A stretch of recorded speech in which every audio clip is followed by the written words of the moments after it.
আচ্ছা, হ্যালো বন্ধুরা। আজকে আমরা পড়বো হচ্ছে ডেটা স্ট্রাকচারের মধ্যে একটা বড় চ্যাপ্টার, যেটার নাম হচ্ছে হ্যাশিং। এখান থেকে পরীক্ষায় কিছু না হলেও একটা 5 নম্বরের প্রশ্ন আসতে পারে বা 2-3 নম্বরের প্রশ্ন আসতে পারে। ঠিক আছে, এবার হ্যাশিং কি, হ্যাশিং ব্যাপারটা কি?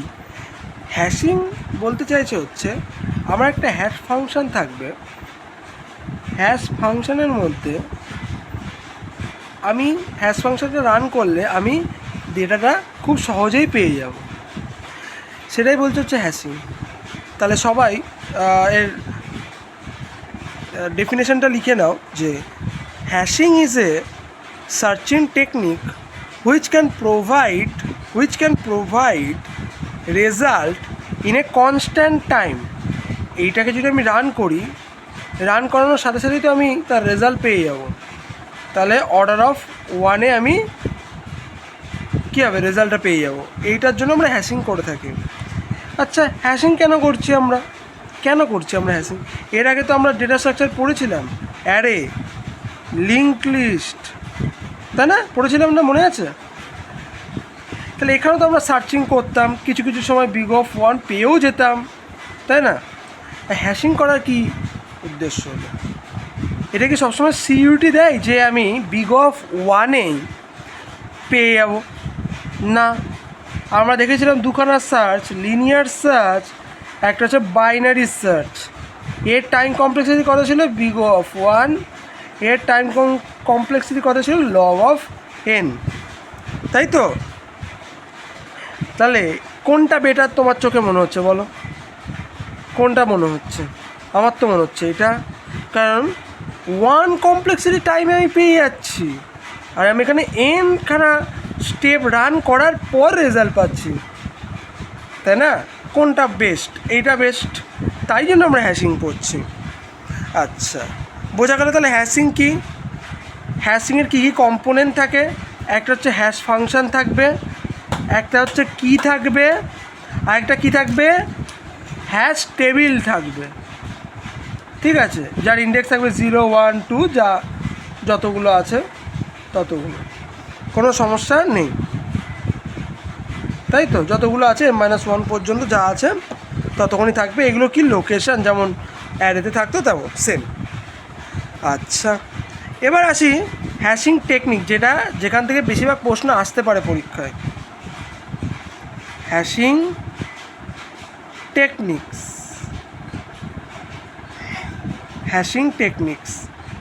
ফার্স্টে আমরা দেখি হচ্ছে ডিরেক্ট হ্যাশিং। কতগুলো হ্যাশিং টেকনিক্স আছে আগে দেখে নিই, তারপরে একটা একটা করে বলছি। তারপরে আছে হচ্ছে সাবস্ট্রাকশন হ্যাশিং বা মেথড, যাই বলি অসুবিধা নেই। তারপরে আছে হচ্ছে ডিভিশন মেথড, তারপরে হচ্ছে মিড স্কোয়ার মেথড, আরও আছে ফোল্ড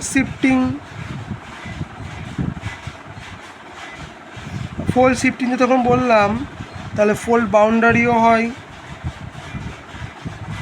ঠিক আছে, এই কটা আছে। তার মধ্যে এই ডিরেক্ট হ্যাশিং আর সাবস্ট্রাকশন মেথড হচ্ছে নো কলিশন হয়, এখানে কোনো কলিশন হয় না। বাকিগুলোতে কলিশন অকার হয়, আর এখানে কলিশন অকার হয় না এইগুলোতে।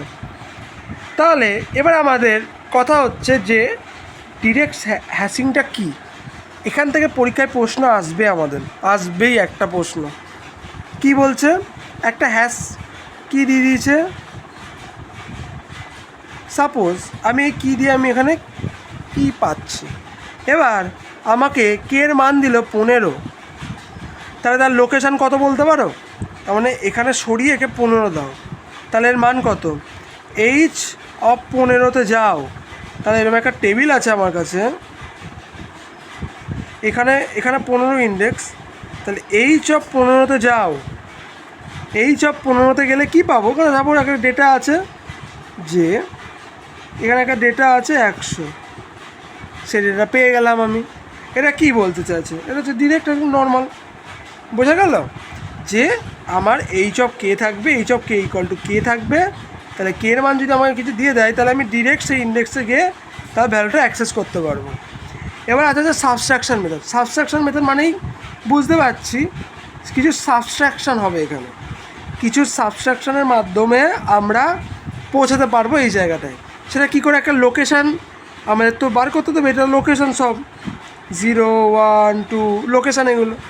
এবার এইচ অফ কে দিয়ে দিল আমাদের কে মাইনাস এক্স করে আমি পাবো হচ্ছে এইচ অফ কে, মানে আমি লোকেশানে যেতে পারবো। তাহলে এবার আমাকে সাপোজ কে দিল 15 আর আর এক্স সাপোজ একটা কিছু দিয়ে দিল যে এক্স হবে তো 3, তাহলে কী হবে কে মাইনাস এক্স 15 মাইনাস 3 কত হয় 12। তাহলে H of K equal two 12। তাহলে H of K equal two 12 নম্বর ইন্ডেক্সে যাও, 12 নম্বর, এটা 12 নম্বর ইন্ডেক্স সাপোজ ধরছি, গিয়ে পেয়ে যাবো আমি আমার ডিজায়ার ডেটাটা। তাহলে এখানে কোনো কলিজন হলো? কলিজন তো হলো না। আমাকে আবার দিল কে এর মান চেঞ্জ করে দিল, কে এর মান তো চেঞ্জ করতে পারে, কে এর মান এবার দিল হচ্ছে 12। তাহলে H of K equal two 12 minus এক্সের মান কত 3। তাহলে 12 মাইনাস যদি 3 করি তাহলে কত হয় 9, তাই তো। 9 নম্বর ইন্ডেক্সে যাব, যে ডেটা আছে পেয়ে যাব। যতবার কে এর মান চেঞ্জ করব তত আমার লোকেশানগুলো পাল্টাবে, কোনো কলিশনের কথাই আসবে না। আচ্ছা, হয়ে গেল।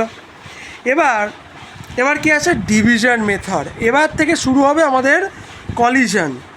এখান থেকে হ্যাশিংটা মেনলি সবাই ভয় পায়। হ্যাশিংটা কেন ভয় পায়? এই ডিভিশন মেথড থেকে। আচ্ছা, এর আগে কি আমরা কম্পিউটার অর্গানাইজেশন অ্যান্ড আর্কিটেকচার পড়েছিলাম সাবজেক্টটা? সেখানে আমরা পড়েছিলাম যে ক্যাশ ম্যাপিং বলে একটা কনসেপ্ট পড়েছিলাম। ক্যাশ ম্যাপিংয়ের মধ্যে কি আমরা পড়েছিলাম ডিরেক্ট ম্যাপিং? ওখানে কী ছিল মনে করো, দেখো তো, কে মোড এন ছিল না? এক্স্যাক্টলি তাই, ডিভিশন মেথডটাও তাই বলছে যে এইচ অফ কে দিয়ে দিয়েছে কে মোড এন বার করলে আমি হ্যাশ ফাংশন রান করলে আমি লোকেশানটা পেয়ে যাব, এটা হচ্ছে কথা। এবার এন এর মান কত হবে? সাপোজ আমরা জানি এন এর মান এন 0 থেকে n-1 পর্যন্ত হবে, এদেরও স্বাভাবিক। তাহলে এখানে এনখানা রেঞ্জ পাবো আমি, মানে বলতে পারি আনলিমিটেড রেঞ্জই পাচ্ছি। তাহলে আমাকে যা দেবে সেটাকে আমি মড করে হ্যাশ টেবিলে চলে যাব, পেয়ে যাব, সিম্পল, কিছুই নেই এর মধ্যে আর। তারপরে আসা হচ্ছে ফোল্ড শিফটিং মেথড।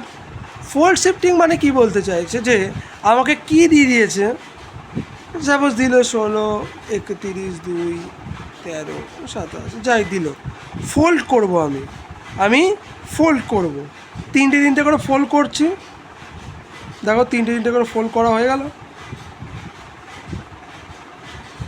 করলাম। তারপরে আমাদের যোগ করতে হবে, তিনটেগুলো করে যোগ করলাম, কত আসবে 6 7 6 6।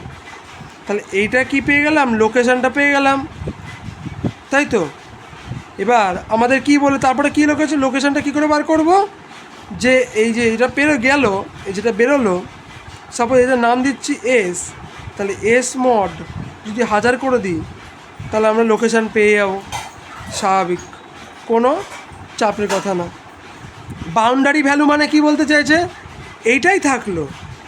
সাপোজ একটা আমাকে দিল কি 123 412 365। বাউন্ডারির যে ভ্যালুগুলো আছে দেখো তিনটে, এগুলো সব বাউন্ডারি ভ্যালু। এই বাউন্ডারি ভ্যালুগুলোকে যোগ করো, কত হয়, হয়ে গেল। এর ভ্যালু কি এর ভ্যালু তো বড় না 1000-এর থেকে, তাহলে মড করে বার করে নিতে পারবো, এস মড 1000, পেয়ে গেলাম লোকেশান। কোনো ব্যাপার না, এই হচ্ছে ব্যাপার। এটা হচ্ছে হ্যাশিং টেকনিকগুলো গেল।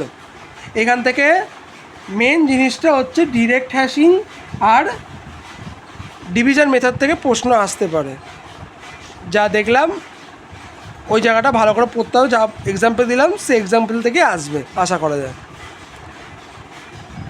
এবার আসা হচ্ছে হ্যাশিংয়ের মেন জায়গা, যেটা কলিশন। কলিশন যদি বাদে তাহলে আমরা কি করব? কোনো উপায় আছে? হ্যাঁ, উপায় আছে তো। দু ধরনের উপায়, একটা হচ্ছে ওপেন হ্যাশিং আর একটা হচ্ছে ক্লোজড হ্যাশিং। ঠিক আছে, একটা হচ্ছে ওপেন হ্যাশিং, একটা হচ্ছে ক্লোজ হ্যাশিং। ঠিক আছে, ওপেন অ্যাড্রেসিংয়ে কী বলছে? ওপেন অ্যাড্রেসিংয়ের কতগুলো টেকনিক আছে। একটা হচ্ছে লিনিয়ার প্রুভিং, কোয়াড্রেটিভ প্রুভিং, আর একটা হচ্ছে ডাবল হ্যাশিং, আর একটা হয় র্যান্ডম। ওরা জেনারেলি কম্পিটিটিভ পরীক্ষাগুলোতে আছে, সেমিস্টার এক্সামে তেমন কিছু আসে না, বাট হ্যাঁ আমি যখন বলছি তখন সবটাই বলবো। ক্লোজের মধ্যে আমরা কী হয়, সেপারেট চেনিং।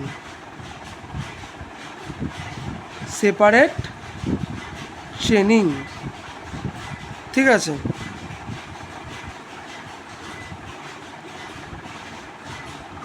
Separate chaining. এবার প্রত্যেকটার জন্য আলাদা আলাদা ভিডিও আসবে, কারণ জিনিসটা বড় আছে, একটা ভিডিওতে কভার করা সম্ভব হবে না। তো নামটা জেনে নাও। ঠিক আছে, এবার আমি কয়েকটা এক্সাম্পল দিচ্ছি কলিশনের আগে অবধি। কলিশন তো এখনও পড়ায়নি পুরোটা, সেগুলো একবার দেখে নাও। যে কি বলছে, আমাকে দিয়ে দিয়েছে কি, ঠিক আছে, আমাকে কি দিয়েছে 313। এবার হ্যাশ ফাংশন দিয়েছে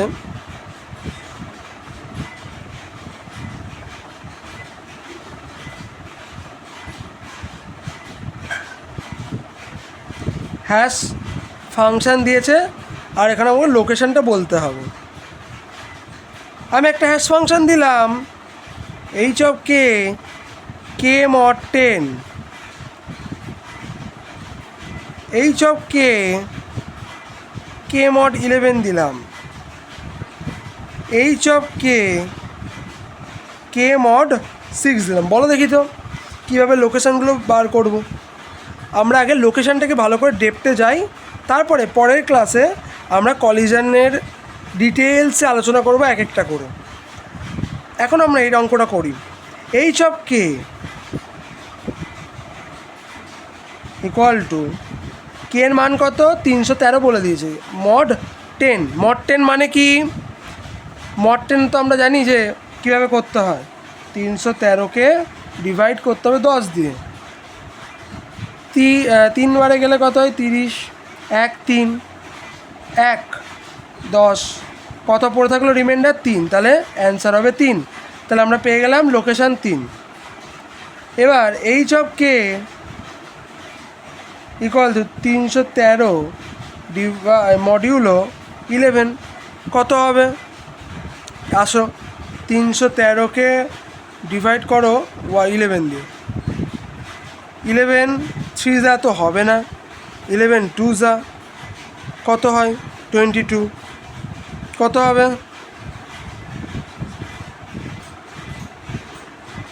কত হবে? 9 হয়ে যাবে। 9 3, 9 যা হবে না, 9 যা হবে না, 8 যা হবে,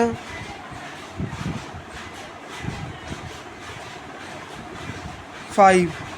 তাহলে কত হলো? অ্যান্সার 5। তাহলে এর লোকেশান কত হবে? 5। আবার আসো কে মড 6, এটা তো আশা করি পারা যাবে। এই অ্যান্সারটা করে কমেন্ট সেকশানে জানাবে। ঠিক আছে, যেমন করে বললাম কে মড 6, এখানে কে মড 10 করেছিলাম। কে মড 10 কী করে বার করলাম? মডিউলো করে। সিম্পল, এখানেও এইচের জায়গায় মানটা বসিয়ে দেবে, দিয়ে ভাগ করবে, রিমাইন্ডার যেটা আসবে সেটা অ্যান্সার হয়ে যাবে, ব্যাস। ঠিক আছে, আজকের জন্য এটুকুনি। Keep learning and keep watching.